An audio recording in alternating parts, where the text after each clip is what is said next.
Let's file today's video under Confessions of a Coffee Roaster. I have owned a coffee company for 15 years, and I do not own a drip coffee maker, at least at home, until now. I'm not sure why I haven't. I've got just about every other brewer method out there. I have a couple French presses, a smaller one, a larger one, both stainless steel. I have an older full-size AeroPress. I have an AeroPress Mini. I have a Mocha pot. I have a stovetop percolator. I have an espresso machine. I have a Hario. I have a Kalita, the V-shape versus the flat bottom pour over. But I don't have a drip maker until now. I was still working on a new drip blend. I borrowed this machine from a friend while I worked on that. Thank you, Forrest. And while I was borrowing this for a few weeks, Fellow released their new Aiden drip maker. I decided it would be fun to test out the two side by side. I've been a huge fan of the Technovorm. As long as I've been in coffee, we sell them at the shop. They're great, they're reliable, they have a very stable temperature flow. They use a heating element that produces consistent water temperature through the whole brew process. They have a nice shower head so that the coffee is well saturated. But there's some things I don't love about it. I don't love the plasticky-ness of it. This feels cheap and weird. It works. I don't love it though. I've always thought this is strange. Their brewer, this is where the water brews from. That comes off. I guess for cleaning it's nice, which I think I'm due to do there. But overall the feel is okay, but it produces really good coffee. So it gets a pass on its okay components. I like the aesthetic. You get to watch the air bubble up through the water as it's brewing. That's fun. You get to watch the pot fill up. That's nice. I love its simplicity. 2 switches, large pot, small pot. Whatever water you've put in there, you turn on and it brews. I like that. It's super simple. It makes great coffee every time. But enter the Fellow. At first, I was kind of convinced it might be too much, but I'm pretty sold on it. It has, I'll go over the things I don't like first. Plastic. Again, why no one makes a metal one is beyond me. Just make your basket metal. It'll last a lifetime. Might cost a couple dollars more, but in the big picture, we get to avoid hot water and plastic. That's nice. But, oh well, minor downfall. It does not have a heat element here. It goes into a twin wall carafe. The carafe is well built. It keeps the coffee hot for a while. I'd say well over an hour. But I wish there was a heating element. Fellow makes really good kettles that are very precise in temperature. You can go 200 degrees, 202 degrees, 207 degrees, 184 degrees. You choose. You just turn it on the dial. It holds at that temp. I feel like they could have done the same thing here and it would have been neat, or just a classic hot plate. They didn't. I don't love that they didn't, but they made up for it in other ways that make up for it and make it so I really like this machine. The 2 cones that come with it are the first notable difference. Large pot, small pot. Can do up to, I think, 3.5 cups with this, and anything larger with this. When you do a quick instant brew is what it's called on the menu. Whatever water you've put into the water tank is going to brew through. So if you've got it full, it's going to brew a full pot.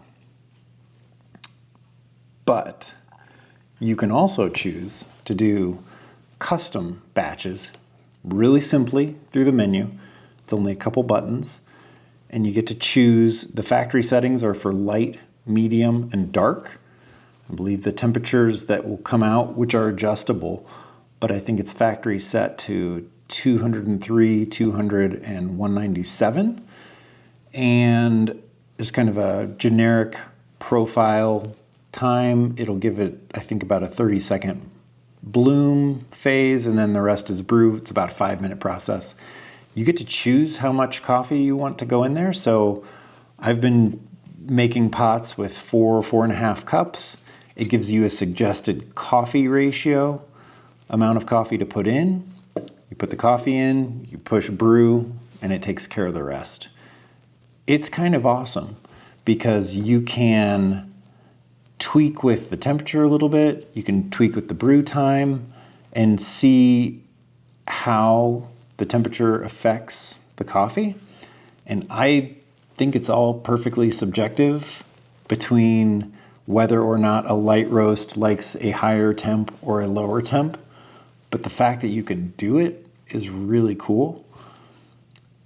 There's, in my mind, room for both of these machines that I could justify for what I like for myself. There's the part of me that loves the simple analog, just make it happen. You put your coffee in, you choose your pot size, you go. I like that in the same sense that I like the stovetop percolator. You put your coffee in, you boil it. There is no precision. You just get to brew coffee. If the coffee is good, the drink will be good. Same with the French press. Add your coffee, add your water, let it sit, steep, strain, pour, drink. I love a simple coffee. It's great. No pretension, just super easy. But there's another side of me, and this is the side of me that I think does well as a coffee roaster and loves playing with our Loring machines, which offer utter precision while we're roasting and allow me to tweak temperatures in minor ways that greatly affect the coffee while I'm roasting. And this brewer lets you do that with your home coffee, which is kind of cool. So regardless of how much you can fill up all the way to the top, you still get to pick your batch size. You can then go in and choose how big of a pot you want to make. You can choose the temperature it's going to brew at. You can create a bloom effect if you want. So if you want to do your 30-second bloom, which is just the initial saturation phase for, say, 203 degrees, give it a pause, and then hit the water again in 30-second pulses, 200 degrees, 197 after that. You can do that with this machine. You don't have to though, but you can if you want. And that's kind of awesome. I like that it's not necessarily making the coffee better, but different. Because ultimately coffee, as I've said, is completely subjective to what you like or what I like, whoever's drinking it likes. But it's fun to be able to tweak it in these little ways where you get to experiment and be like, oh, that's cool. But at the same time, this machine allows for a simplicity that if you just want to brew a quick pot, you can do that too. The heating element that Fellow used is built such that they can change the temperature while the water is pulsing through it. So if it wants to increase or decrease the temperature while you're brewing, it has that ability, and it's well executed. It's pretty neat. The fit and finish of the machine, the menu is great. It's really easy to use. You'll see on a lot of the reviews, people complain about the small screen. I don't actually have a complaint with it. It works fine. I'm able to navigate. You can connect your phone, which I haven't even done. I'm not quite there yet. I probably will get there soon. It has a cold brew function. On the cold brew function, it hits it with hot water, and then over the course of an hour plus 2 hours, it uses the rest cold temperature. So you get that initial saturation, opening up of the coffee pores, and then you get the colder brew for the rest of it. I haven't played with that yet. But overall, its function is really good, even if its aesthetic is not. I don't love its cubic design. I find it's still plasticky in the same but different ways as this. As a photographer, I prefer this one. It shoots better, it looks better in lighting. But that's not enough for me to choose that over this because I like that ability to play. If I was somebody who didn't need that ability to occasionally play with the differences and the variables along the way, I would choose this machine. If you just want every day to wake up, fill it, brew it, go with the Technovorm. It works great. Its temperature regulation is great. It has a hot plate. It's fun to look at. But if you like playing a little bit, the Fellow is a great option. I love the 2 baskets. There actually is a difference in brewing with the 2. The water dispersion, when you're brewing with a smaller one, you click over here and it chooses only 3 of the dispersion holes for that.